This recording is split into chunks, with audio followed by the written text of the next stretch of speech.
بسم الله الرحمن الرحيم.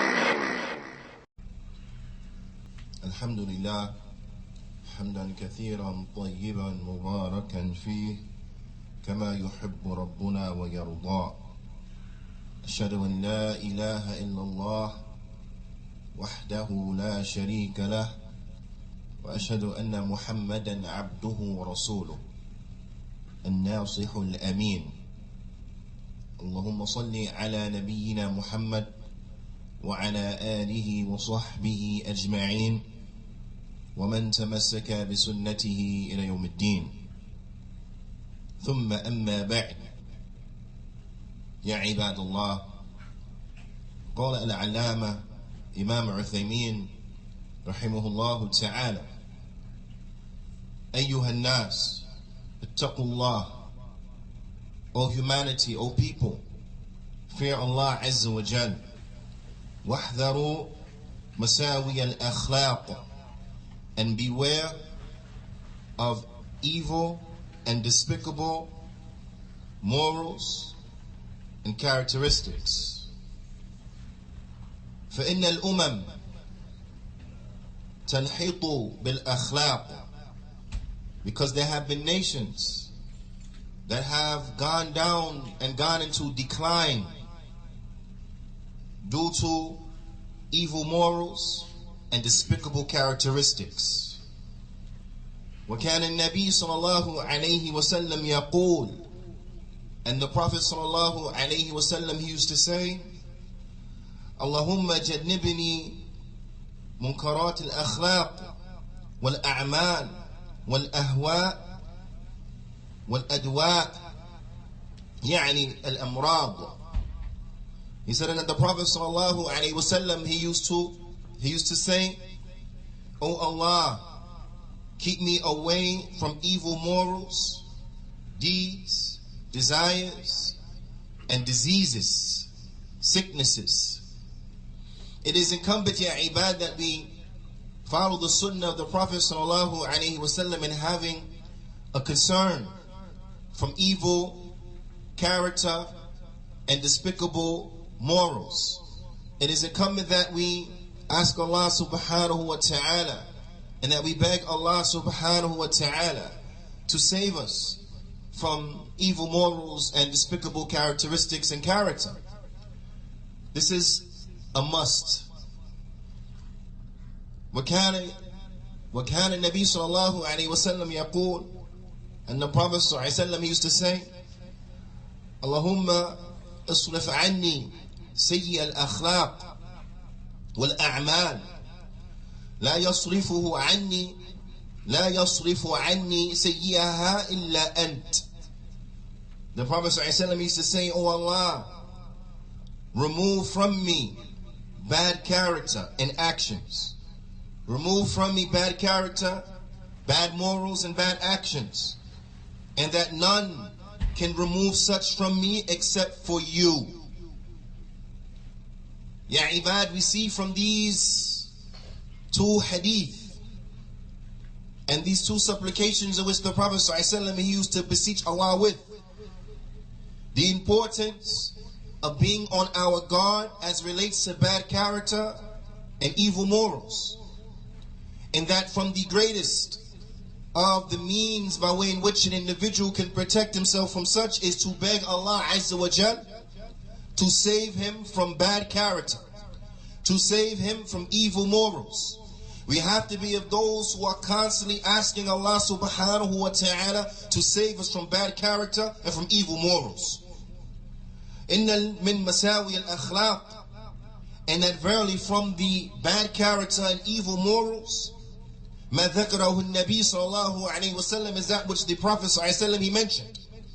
بقوله عليه الصلاة والسلام: أربع من كن فيه كان منافقا خالصا، ومن كان فيه خصلة ومن كانت فيه خصلة منهن كانت فيه خصلة من النفاق حتى يدعها. إذا اؤتمن خان،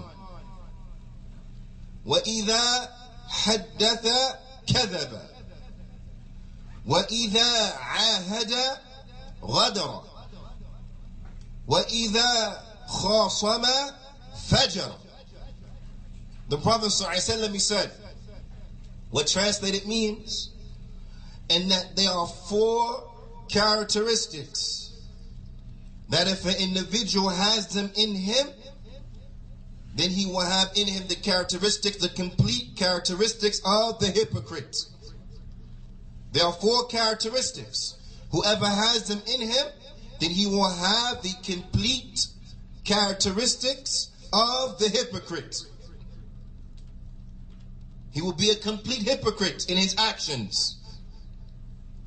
And whoever has in him a characteristic from these characteristics, or whoever has in him one of these characteristics, then he will have in him a characteristic of hypocrisy until he leaves it.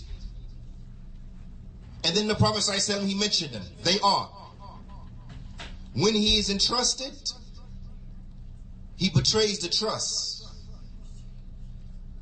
2, when he speaks, he lies. 3, when he makes a covenant, he acts treacherously. 4, when he argues and when he is in disputes, he acts in an obscene manner. The Alama, he says, هذه الخصال الذميمة من خصال المنافقين. He said that these lowly and dispraiseworthy and despicable characteristics, then these are from the characteristics of the hypocrites. يجب على كل مؤمن يؤمن بالله واليوم الآخر أن يجتنبها. He said it is incumbent upon every believer who believes in Allah and the last day that he stays far away from these characteristics. الخصلة الأولى, the first of these characteristics, الخيانة. الخيانة عند الائتمان. This is a betrayal of the trust.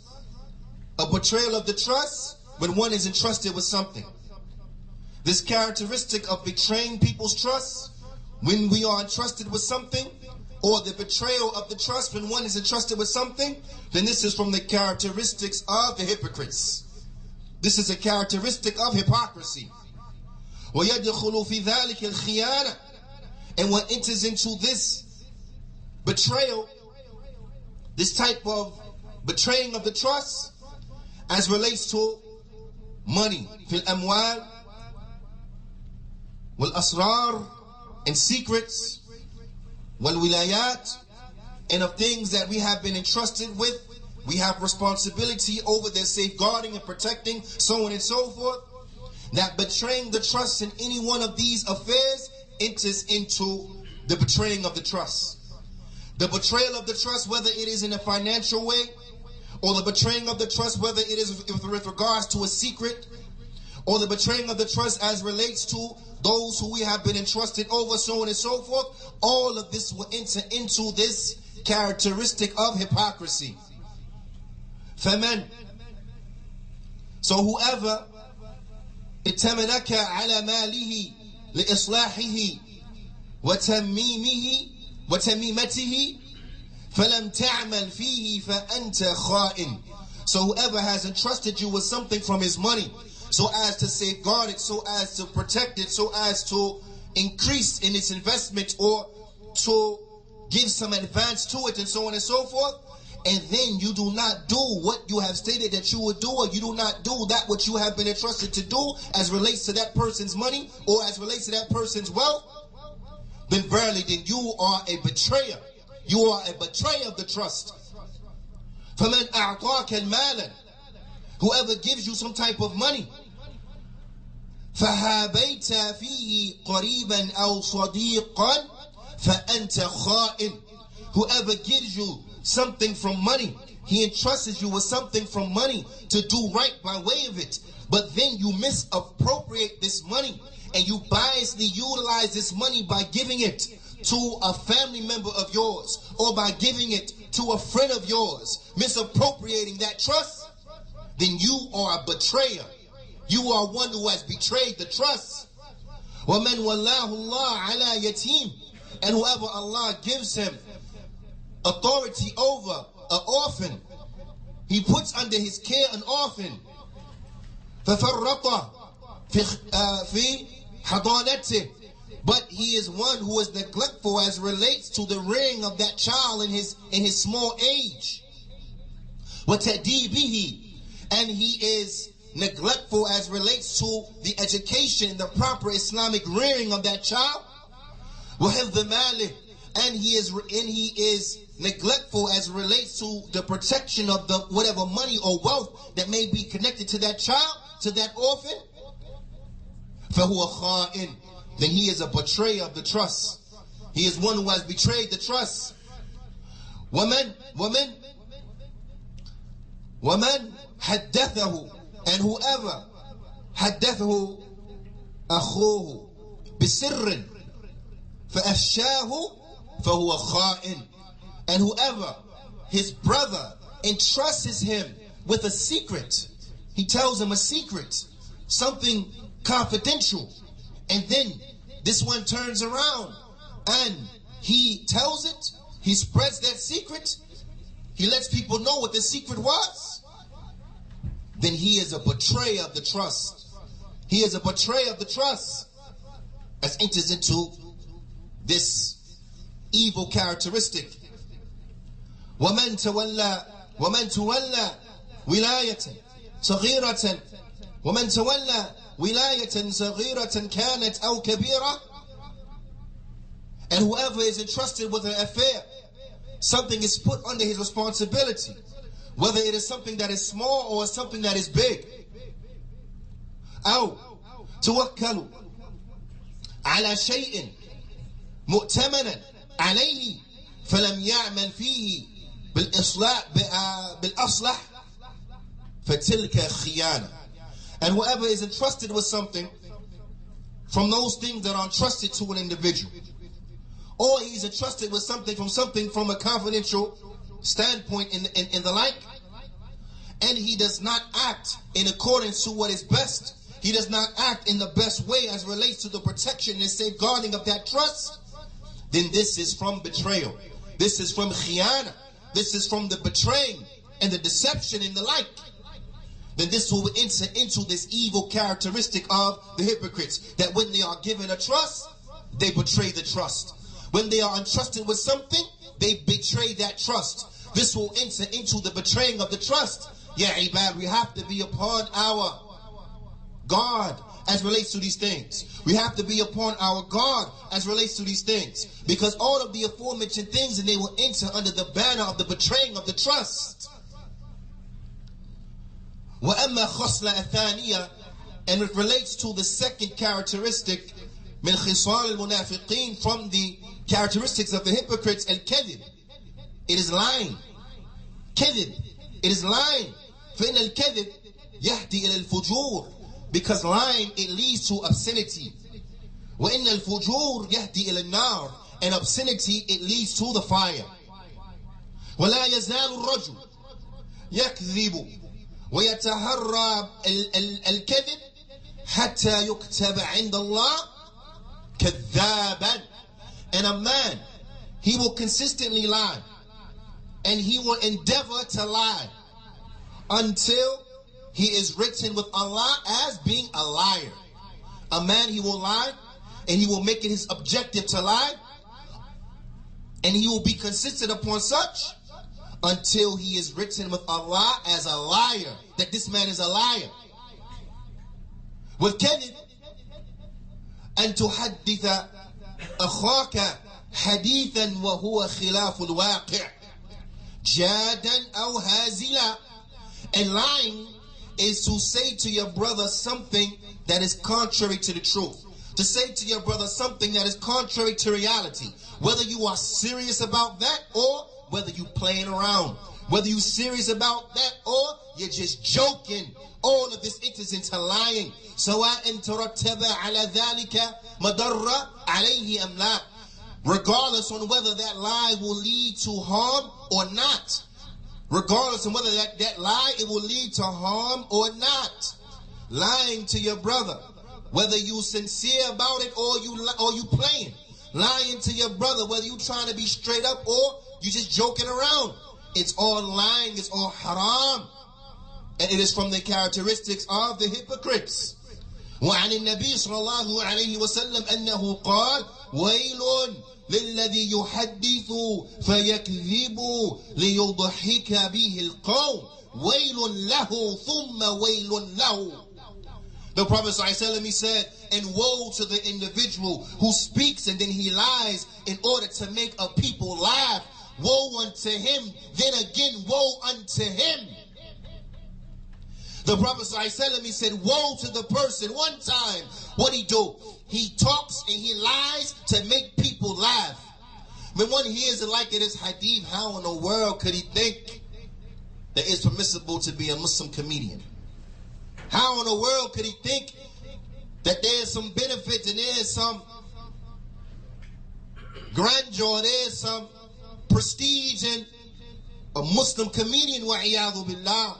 Woe unto a person who he says something to make the people laugh and he's lying. And then the Prophet ﷺ, he said, woe unto him for a second time. And then the Prophet ﷺ, he said, for a third time, and woe unto him. This is a severe warning from the people who lying and then turn around and say, I just was playing, I was just joking. I was just playing. I was just joking. If that was the case, that an individual told a lie, but he was just playing around, he was just joking, he wasn't serious. The Prophet ﷺ 3 times said, woe unto that individual who tell a lie to make people laugh, who tell a lie out of a joke. 3 times, woe unto that individual. Ya ibadallah, there's no room. There's no room for the likes of this types of lies. Lying. Because when an individual becomes habitual upon the lying, you will find wa'iyadu billah. When the individual, he has lied and lied and lied and lied and committed so much sin that the rana becomes upon his heart, that covering becomes upon his heart, you will find the individual, he will not have the ability to distinguish between truth and falsehood. An individual will lie to such an extent that they will not have the ability to be able to differentiate between a lie and between the truth, so much so that they will lie and then believe their lie like it is true. This is something that is of extreme repugnance, extreme filth, extremely despicable. Yeah, ibad, we have to beware of the likes of these evil characteristics. Let us be warned, let us beware. هذا أقول قولي هذا وأستغفر الله لي ولكم ولجميع المسلمين فاستغفروه فإنه هو الغفور الرحيم.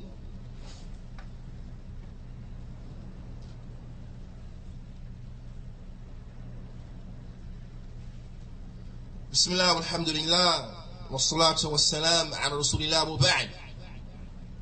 يا عباد الله, Imam Uthaymin rahimahullah ta'ala, he mentions الخصلة الثالثة, the third characteristic من خصال المنافقين, from the characteristics of the hypocrites. الغدر بعد العهد.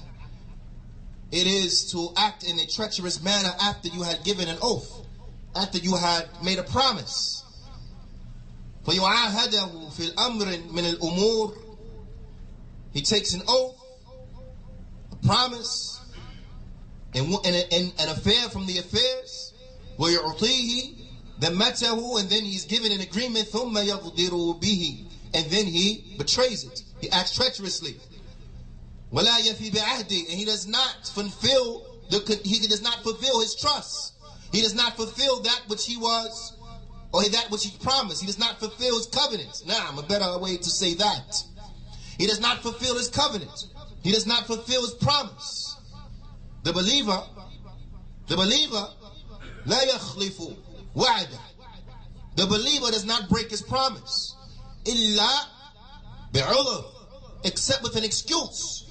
The believer does not break his promise except that there has come about a set of circumstances that doesn't allow him to fulfill the promise, doesn't allow him to fulfill the agreement. Thumma, and it's very important, ثُمَّ يَعْتَذِرُ مِنْ صَاحِبِهِ, and then he asks for forgiveness from the one who he has the promise to. He asks that they excuse him because of this and that he's not able to fulfill the promise. But he asks from them, or he seeks their pardon due to him not being able to fulfill the promise. وَيُبَيِّنُ لَهُ عُذْرَهُ, and he should explain what exactly is his excuse, or what exactly has prevented him from fulfilling his promise. إِذَا كَانَ فِي ذَلِكَ مَصْلَحَةً, if there is in that a benefit, وَلَا مُضَرٍّ, and not a harm, then he should explain. This is what has prevented me from fulfilling the promise. This is what has prevented me from fulfilling the agreement, and so on and so forth. He should explain. This is the way of the believer. Not just he takes an oath and then he breaks it, turns around and breaks it. وَمِن صِفَاتِ الْمُنَافِقِينَ أَيْضًا, also from the characteristics of the hypocrites is that they will make nadhar. They will make a promise unto Allah Azza wa Jal to do something from righteous good deeds. And then they will break that promise and not fulfill it. Like the one who says, oh Allah, if such and such and such and such is granted unto me, then I will do such and such and such and such, from fasting, from giving sadaqah, from praying and so on, and praying voluntary prayers and so on and so forth. And then he is granted that thing, and then he don't do what he said he was going to do if he got it. This enters also into that. This enters also into that, and this is a sign of the hypocrites. وَالْخَصْلَةَ الرَّابِعَةِ, and the fourth characteristic,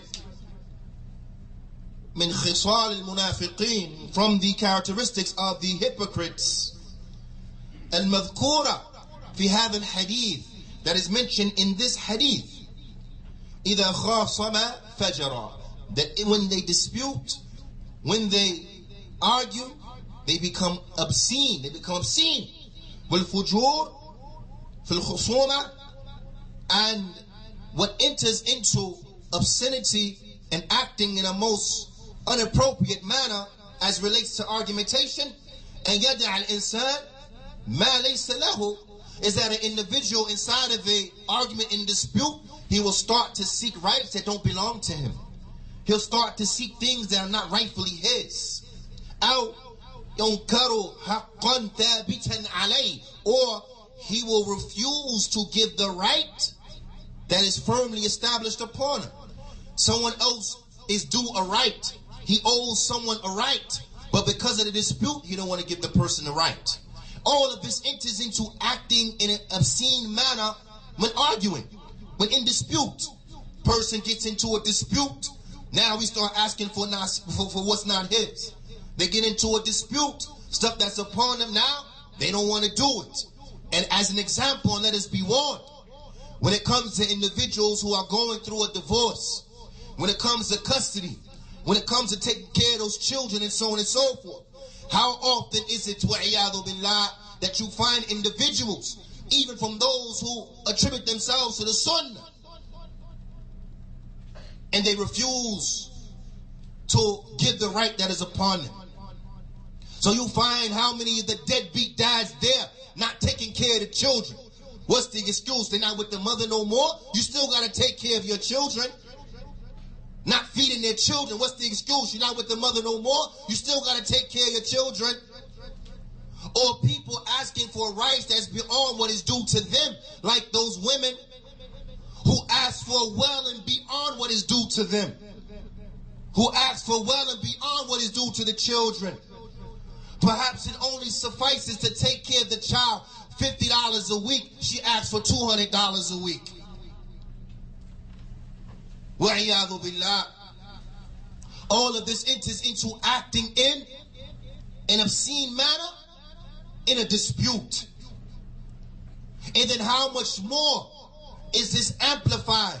Is this magnified when an individual goes to the authorities, when they go to the judicial system, and they present an eloquent argument, and then they take the rights that don't belong to them, then they get things that they are not due. They oppress people in a legal manner through the judicial system.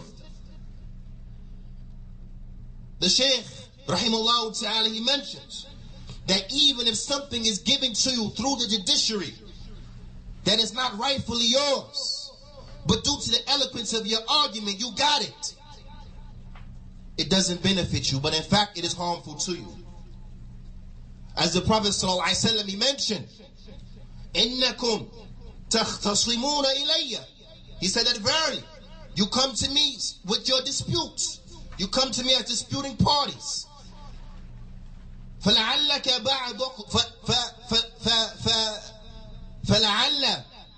بَعْضَكُمْ أَنْ يَكُونُوا أَلْحَنُوا بِحُجَّتِهِ مِنْ بَعْضٍ. He said, and perhaps some of you are more eloquent in the presentation of his argument than others. Some of you can paint a better picture. Some of you can paint a better perception. فَأَقْضِي لَهُ عَلَى نَحْوِ مَا أَسْمَعُ مِنْهُ. He said, so I rule in his favor according to what I heard from him. This is very important for us to understand. حُكْمُ شَيْءٍ فَرْعٌ عَنْ تَصَوُّرِهِ. The ruling of something, it will emanate from the way in which it is presented. Now, the ruling of something, it will be in accordance to how it's presented. You painted this picture, so then the ruling will be in accordance to it. But if that's not the reality, then that's against you. It's not for you. You understand? The Prophet ﷺ is saying it as relates to him. Why? Because the Prophet ﷺ does not know the unseen. He doesn't know the unseen. The only things that he knows from the unseen is what Allah reveals to him. That's it. So how much more so now a judge in the court? He don't know the unseen, and there's no revelation coming unto him. So if a position is presented, if the argument is presented in such a way that he believes truly that this individual is upon the truth, and he gives that one his right, or he gives that one a right that's not due to him, it's really against him. What did the Prophet ﷺ, he said?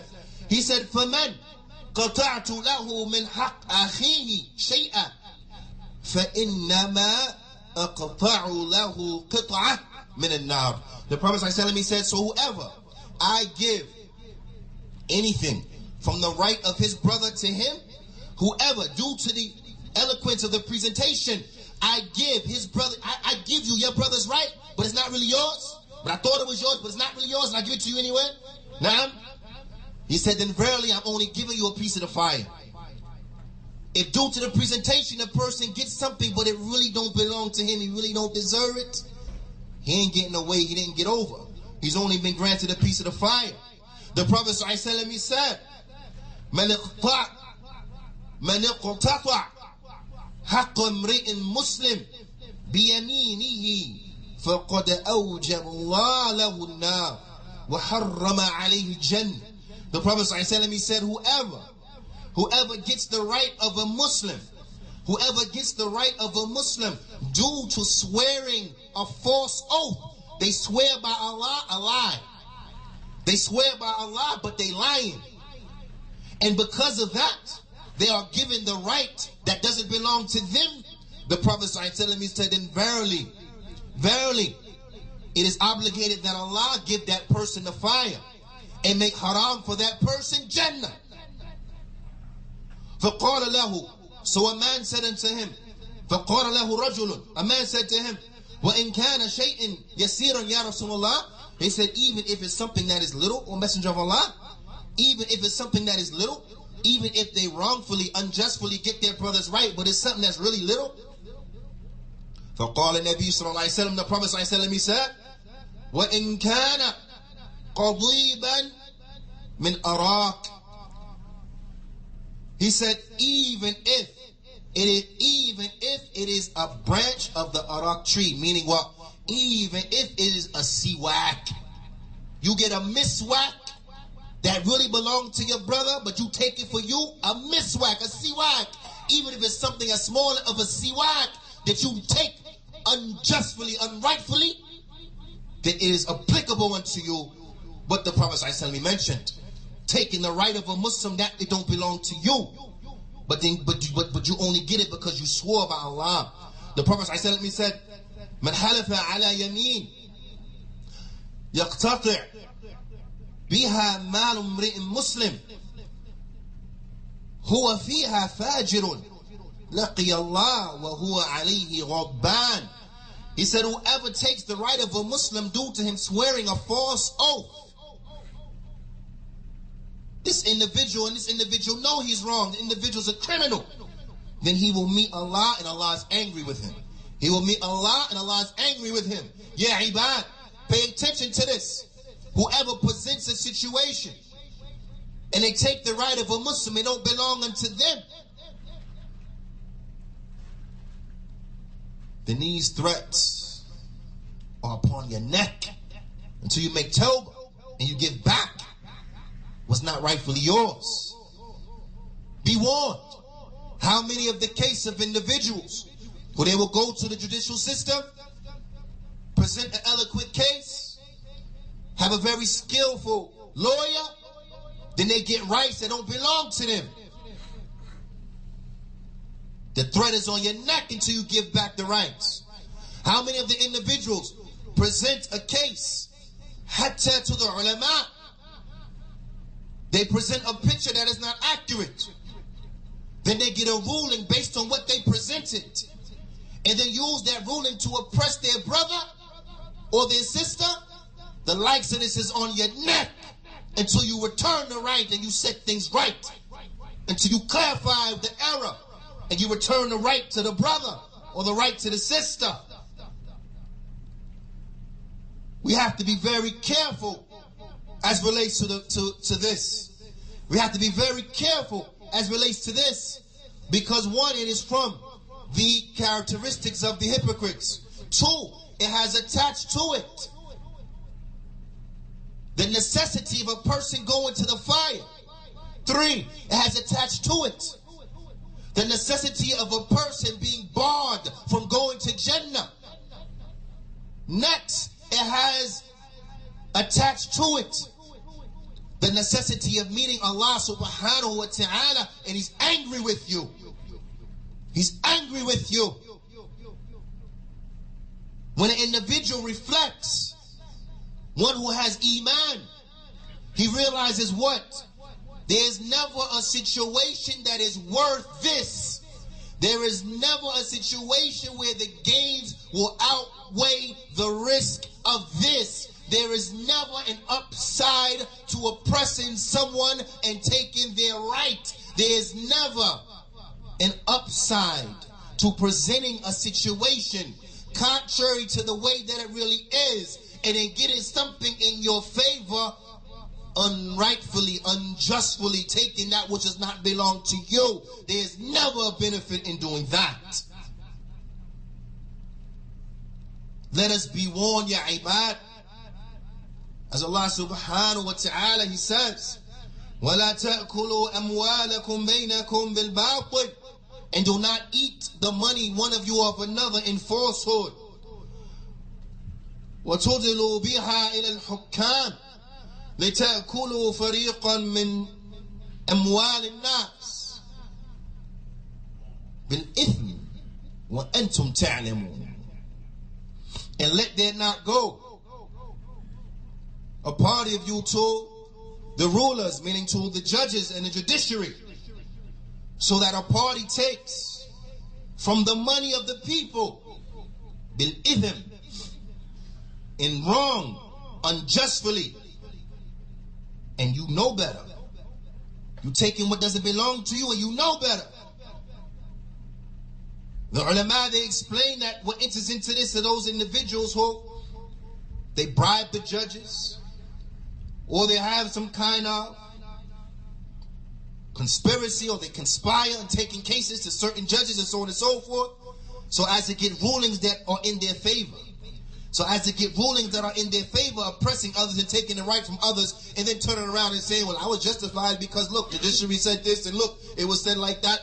If it doesn't match the reality, you in trouble. You can say whatever you want to say in the dunya, you come yawmul qiyamah, you ain't gonna be able to get that off with Allah subhanahu wa ta'ala. Allah ta'ala, He knows. Allah ta'ala, He knows the secret and that which is more secret. Allah ta'ala knows what you do. Allah ta'ala knows. You will never get away with that. Ya ibad, let us reflect on the likes of this ayah that Allah subhanahu wa ta'ala is telling us. Do not take the wealth of one another unjustly. Do not oppress one another. Let us reflect on this. بارك الله لي ولكم في القرآن العظيم ونفعني وإياكم بما فيه من الآيات والذكر الحكيم. أقول قولي هذا وأستغفر الله لي ولكم ولجميع المسلمين فاستغفروا يا عباد وأقيموا الصلاة.